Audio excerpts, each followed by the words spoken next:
అయినా ఆ ఎత్తున్న వాడిని మనం తలెత్తి చూడటం సహజం.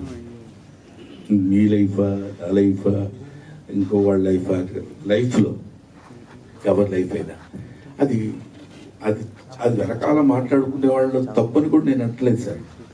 వాడు ఏదో మాట్లాడుకోవాలి కదా.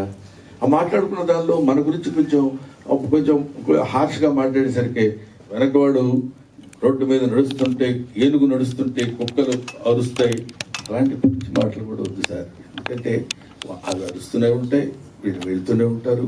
ఎక్కడ ఏది time and tide doesn't wait for the man. మన కోసం ఏది ఒక క్షణం ఆగదు. వాళ్ళు అలా అనుకుంటారు, వీళ్ళు ఇలా అనుకుంటారు. డెస్టినీ ఎలా ఉంటే అలా జరుగుతుంది. లాస్ట్ టైం కూడా నేను అదే చెప్పాను.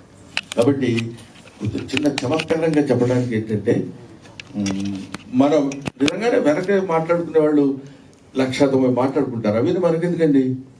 వాడు ముందుకు వచ్చేసి అండ్ నువ్వు చేసింది అన్నాడు అనుకో, ఏంటి నేను చేసింది అని అడగడానికి ఉంటుంది. అది అందుకనే అది చెప్పాను. అది చాలామంది అడుగుతున్నారు, చాలా బాగుందండి మీ ఇంటర్వ్యూ రా టాక్స్లో అని ఏదో చెప్పారు. నేను చెప్పాను తప్ప మళ్ళీ నేను చూసుకోలేదు.